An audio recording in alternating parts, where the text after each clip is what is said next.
Dans cette vidéo, je vais te présenter les interfaces qu'on a installées dans le business de Denis Gallois, coach sportif en ligne à plus de 100 000 abonnés sur Instagram, pour qu'il puisse structurer et automatiser au mieux son business. Donc tout commence avec une page d'accueil où on visualise rapidement le nombre total de membres dans son équipe. On voit qu'il a un closer, deux coachs et un setter. Et on va pouvoir mettre des images pour rendre joli le logiciel et que tout le monde se sente à sa place. On a également en dessous des ressources utiles où on verra juste après les impacts que ça va avoir dans le suivi de nos statistiques. Et sur la gauche, vous pouvez voir ici qu'on a différentes sections, donc une pour le setting et les performances de notre setter, une sur la partie plus closing, une autre sur l'opérationnel, donc notre gestion du coaching, et enfin une partie équipe et pilotage exécutif, plutôt pour Denis. Ce qui est intéressant, c'est qu'on va pouvoir limiter les accès. Donc, je vais pouvoir donner à mon setter uniquement accès à cette partie setting, à mon coach uniquement la partie opérationnelle, ce qui va me permettre de bien pouvoir diviser les accès et les données confidentielles.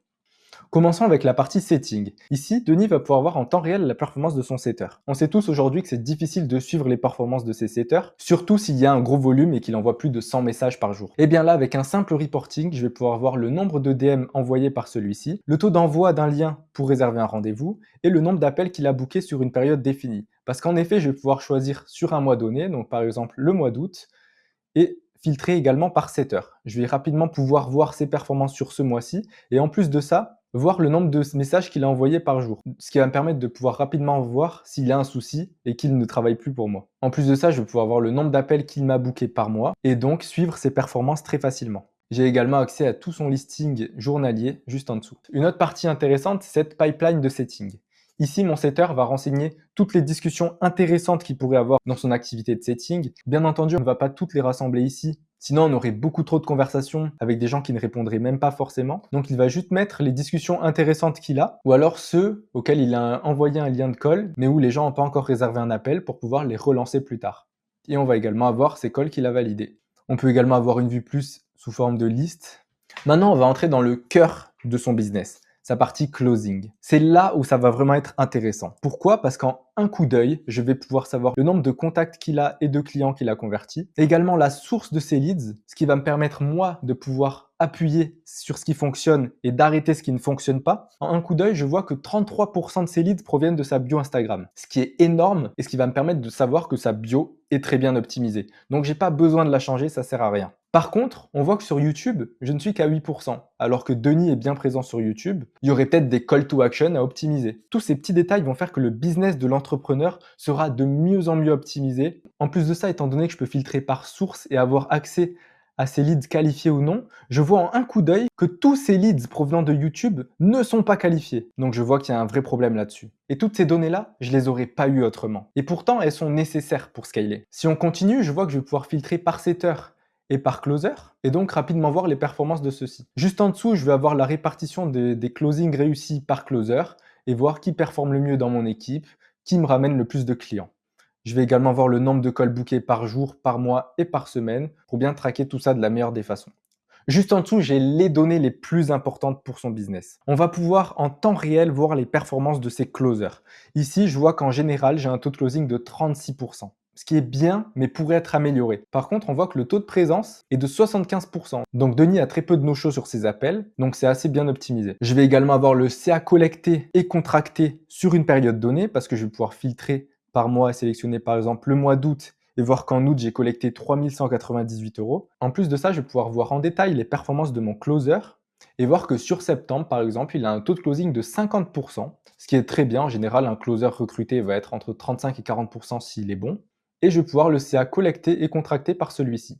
Juste en dessous, je vais voir mon évolution de taux de closing au fil du mois. Donc on voit qu'on a eu un petit creux ici, ça va me permettre, moi, encore une fois, entrepreneur, d'optimiser tous ces petits détails. J'ai également la vision sur la répartition de la charge de coaching.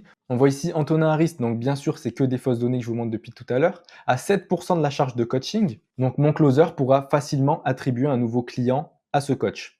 Et enfin, tout en bas, j'ai tous mes liens de paiement qui sont référencés, ce qui va permettre à mes closers ou à Denis de pouvoir accéder facilement à un lien lors de son appel pour pouvoir faire payer ses clients. On a également une vue CRM bien plus classique où on va pouvoir suivre nos prospects à la trace et renseigner toutes leurs informations. Mais la vue que je préfère de mon côté, c'est cette vue-là sur la gestion des appels où on va pouvoir observer les performances de sa semaine. Je vais pouvoir voir de mon côté en détail les performances de mon closing. Ici, les appels en vert sont ceux qui ont été closés. En violet, c'est les no-show. En rouge, c'est les appels annulés. Et en bleu, c'est les suivis. Donc je vois rapidement les performances là-dessus. Si je prends par exemple ce client, l'étape du closing va se mettre à jour automatiquement une fois que la personne aura payé. Ça se mettra en closé, on va avoir toutes les informations de mon nouveau client, la source d'où il provient, donc là on voit qu'il vient du setting, donc ça va me permettre ensuite de calculer les commissions pour mon setter et pour mon closer. Et juste en dessous, justement, on voit que le setter et le closer ont bien été reliés automatiquement, et on va voir juste en dessous le montant qui a été contracté, le chiffre d'affaires qui a été collecté, et le reste à payer par mon client. Pourquoi c'est important? Parce que comme je vous l'ai dit, ça va nous permettre de calculer nos commissions. Denis n'a plus besoin de s'embêter. En un coup d'œil, il a accès à toutes ces données clés. Je peux ici filtrer sur le mois de septembre et voir que je dois 1111 € à mon setter et 308 à mon closer. Et si je veux vérifier tout ça, j'ai accès à tout le listing des clients que j'ai closés sur ce mois-ci et à mon CA contracté très facilement. Ça fait facilement gagner plusieurs heures en fin de mois et surtout de la tranquillité d'esprit pour ses équipes et pour lui-même. Mais une des parties les plus importantes et à ne pas sous-estimer, ça va être l'onboarding client. L'onboarding client doit être vraiment professionnel. Pourquoi? Parce que d'après les plus grands entrepreneurs dans le monde comme Alex Hormozy, ça représente 80% de la satisfaction client. Donc il ne faut vraiment pas le sous-estimer et l'optimiser au mieux pour qu'il soit professionnel, surtout sur une offre premium. Donc ici, une fois que mon client aura payé, il va arriver sur cette vue-là. J'aurai simplement besoin de lui renseigner une prestation, donc par exemple ici un 12 mois, un coach attitré, renseigner la date d'entrée de closing. En fonction de la prestation choisie, une date de fin va se calculer automatiquement. On va pouvoir savoir que dans 12 mois, la prestation va s'arrêter. Je vais également avoir son closer qui va s'associer et son paiement pour vérifier si besoin. Et une fois que toutes ces informations auront été renseignées, l'onboarding va se déclencher. L'onboarding chez Denis est très simple. Le client va recevoir automatiquement un message privé sur WhatsApp lui demandant d'ajouter Denis dans ses contacts et de remplir son formulaire d'onboarding. Une fois le formulaire d'onboarding rempli, il va être automatiquement invité dans son groupe privé avec son coach attitré et Denis, sur lequel il va recevoir un lien pour réserver un appel avec son nouveau coach et un lien pour rejoindre la plateforme School de Denis. Donc côté client, c'est super fluide, tout se fait automatiquement et il n'y a aucun délai. Et côté opérationnel chez Denis, c'est beaucoup plus fluide puisque toutes ces données provenant de l'opérationnel vont atterrir dans cette partie onboarding où il va pouvoir vérifier les réponses de chacun et toutes les réponses de son formulaire vont être remontées sur le Airtable ainsi que les photos de son client. Et Denis fonctionne également avec un Google Sheet pour un suivi nutritif et sportif de qualité. Et toutes les informations de ce formulaire remontent automatiquement dans son Google Sheet juste là. Et on voit également les mensurations de son client. Donc en plus de la fluidité chez son client, il va y avoir de la fluidité chez ses équipes et dans son business directement. Pour entrer plus en détail dans la partie opérationnelle, on va voir dans son dashboard le nombre de clients actifs, mais également ici ceux qui arrivent en fin de coaching. Lorsque c'est le cas, Denis recevra une notification sur Slack pour lui prévenir qu'un client arrive à échéance et qu'il faudrait qu'il voie avec lui pour le prolonger. On a également pour Denis un moyen très simple de savoir combien il doit payer ses coachs, puisque chaque coach est payé au fixe par client. Donc ici, je vois un coup d'œil que je dois 25 € par mois à Antonin. Et enfin, tout en bas, on va voir l'évolution du nombre d'élèves qu'il va avoir au fil du temps. Donc là, sur août, c'est normal qu'on en ait beaucoup. C'était la mise à jour de ces données. On a également accès aux fiches de chacun de ses clients. Donc je peux voir à un coup d'œil la prestation reliée à mon client, la date de fin de son coaching, mais également la date de fin réelle si mon client prend des jours de pause. Par exemple, s'il part en vacances 2 semaines, Denis aura juste à mettre 14 jours et la date de fin réelle va se calculer automatiquement.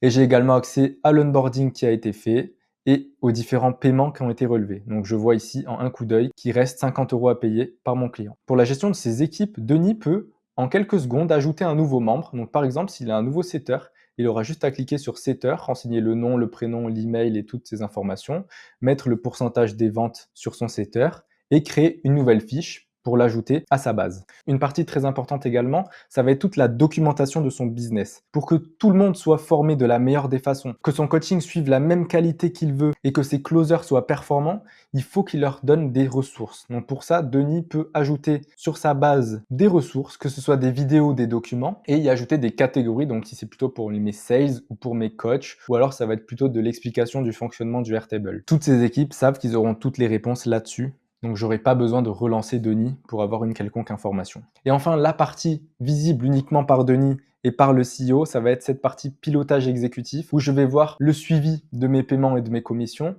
mais également le chiffre d'affaires collecté. Donc je peux voir ici mon évolution par semaine et par mois, voir quels ont été mes meilleurs mois et voir également avec mon chiffre d'affaires contracté.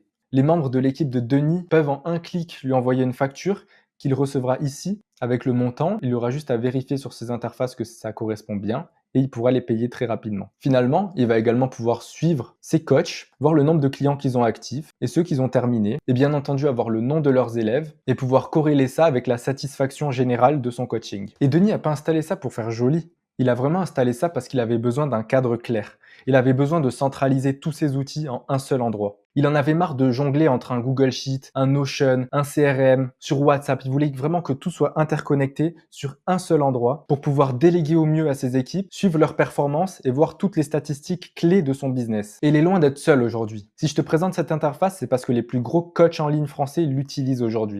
On a par exemple César qui avait besoin d'y voir plus clair, Shape by Lou qui voulait vraiment mettre un cadre sur son business, Titouan qui avait son équipe qui commençait vraiment à grossir et qui avait vraiment besoin de structurer la chose, ou encore Lou qui perdait énormément de temps à calculer toutes ses commissions une à une, mais aussi notre propre agence car on a nous-mêmes besoin de se structurer. Donc si toi aussi tu veux mettre en place un système clair, automatisé, pour que ton business tourne quasiment sans toi, que toutes tes équipes aient la bonne information au bon moment, que tu puisses traquer tes statistiques clés et t'améliorer là où il faut, et surtout que tu poses un cadre clair à ton business, car aujourd'hui tu n'es plus freelance, alors réserve un appel en bio et on pourra voir avec toi ce qu'on va pouvoir mettre en place.